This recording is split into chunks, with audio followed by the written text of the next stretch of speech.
Yo, Elliot!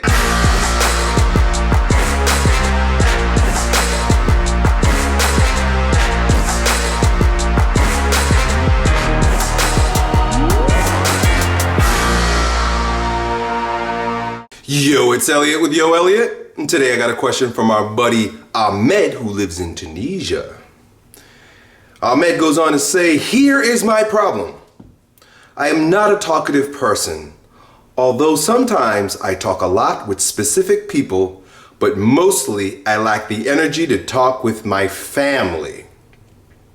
It's not that I don't want to talk, but it takes so much energy, and I feel like I can't talk about anything because the discussion will be turned into a lecture. How can I change my perspective to turn my situation here?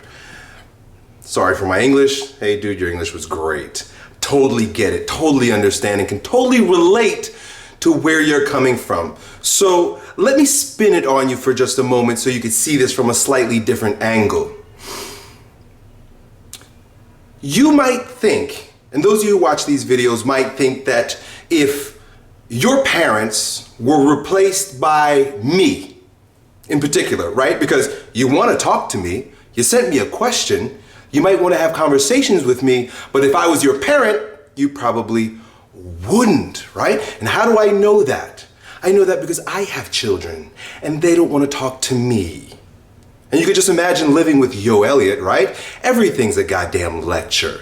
So it is less about who your parents are. You know, I say this to you because it might be one of these things where we begin to think that my parents are lame, or there's something wrong with my parents, or my parents are just not good people to talk to. They don't get it, they don't understand, they're not progressive, they're not forward thinking, they're not modern.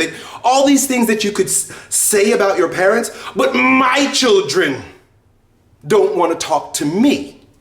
You see, and I'm all those things. So it really has nothing to do with who your parents are, or who any of our parents are, or who our family is if we're watching these videos, and everything to do with the relationship, the type of polarity that exists between child and parent.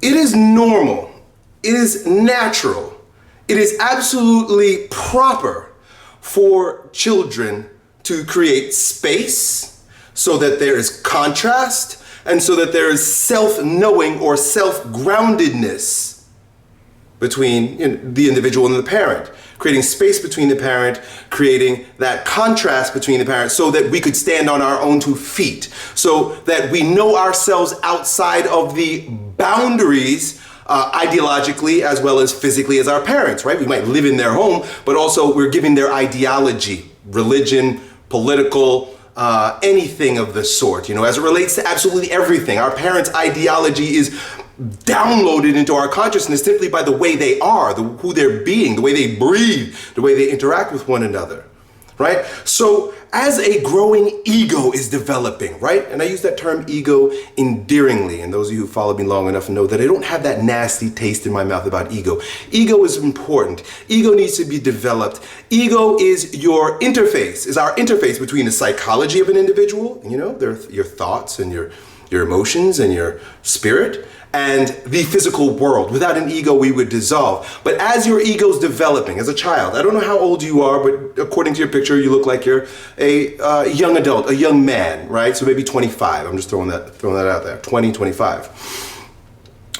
As you're growing up, 5, 10 years old, 15 years old, your ego is developing within the framework of your parents' home, the framework of your parents' ideology. But at some point, you gotta cut the umbilical cord. At some point, the psychic, emotional, mental, physical umbilical cord has to be cut from mommy and daddy as it exists for everyone living in society, in civilization, in this day and age. More so in this day and age than ever before because we're evolving at such a rapid rate. Institutions and ideologies are crumbling before our eyes. Right? Old institutions and new institutions, new ideas, new ideology. We live at the cusp of a new age. So it is normal, it is natural that there is an aversion to your parents. I think it's biological in some senses. In fact, it is biological in very many senses, but it's also sociological. I'd like to bring up briefly a very interesting addition to this struggle for you, young man. And that is that not only do you have to individuate as individual egos, right, separate from mommy and daddy. The challenge that a young man has, that a young woman doesn't, is that we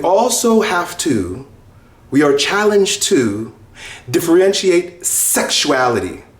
As we come into this world, we are basically neutral sexuality. In other words, you haven't hit puberty yet. You might have a penis, but you're still kind of in between as a child.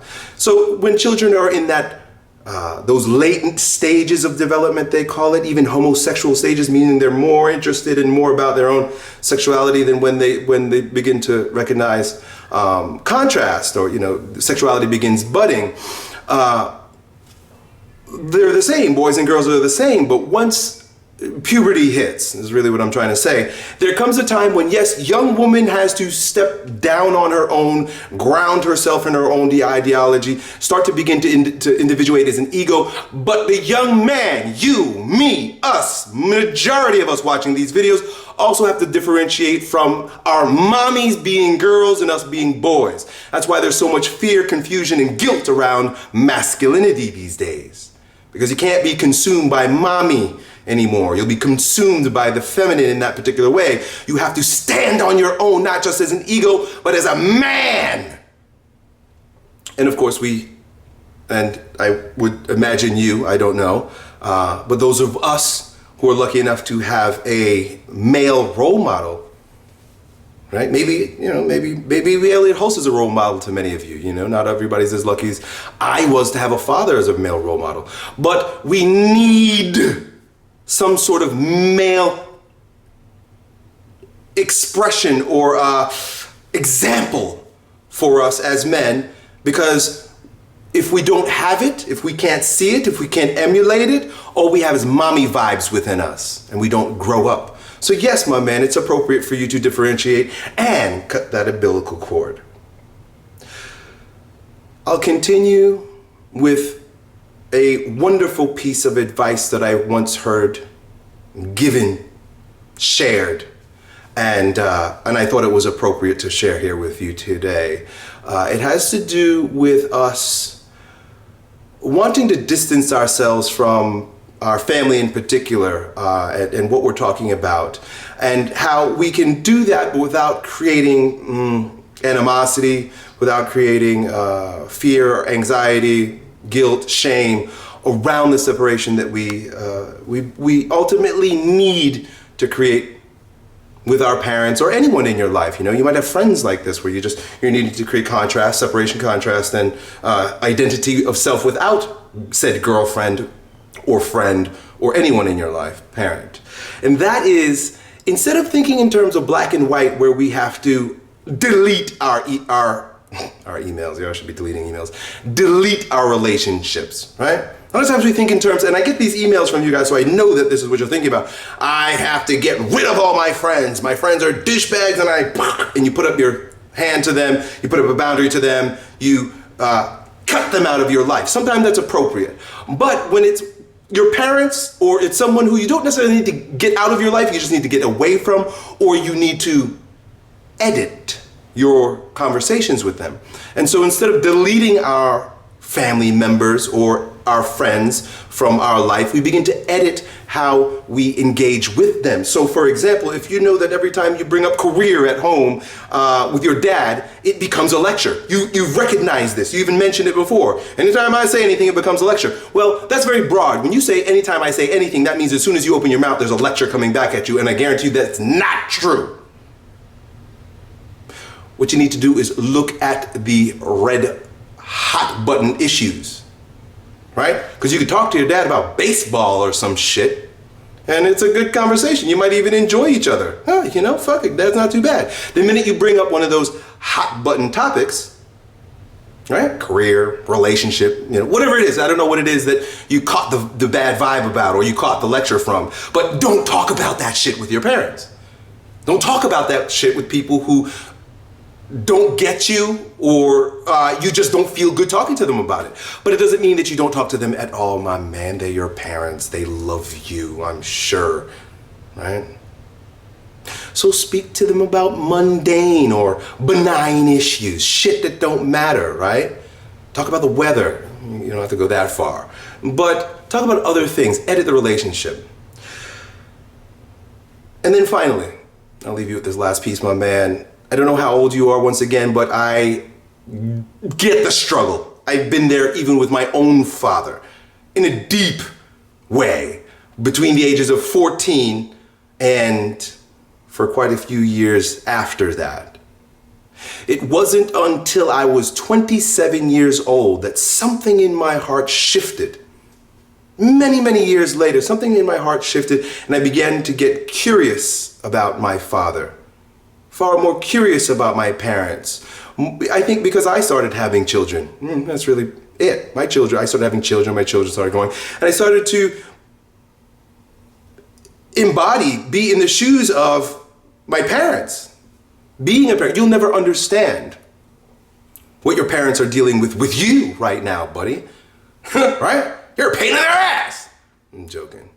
You're never really gonna understand until you have your own children. And then when we have our own children, at least it's been my experience, then all of a sudden, a lot of the shit that I resisted in my parents starts coming to the surface and I start to understand. I start to get it. I start to experience what it was that they experienced while they were raising me, my man. So what I would offer you with regard to that is this, that if you create space and you are open to the possibility, there may come a time when your heart opens and your mind is ready to receive any and everything that exudes love from your parents' presence. Because sometimes it's not that they're the problem, it's that we create that contrast, create that distance, create that space, and create that animosity that dissolves as we grow up. Keep growing stronger. Done.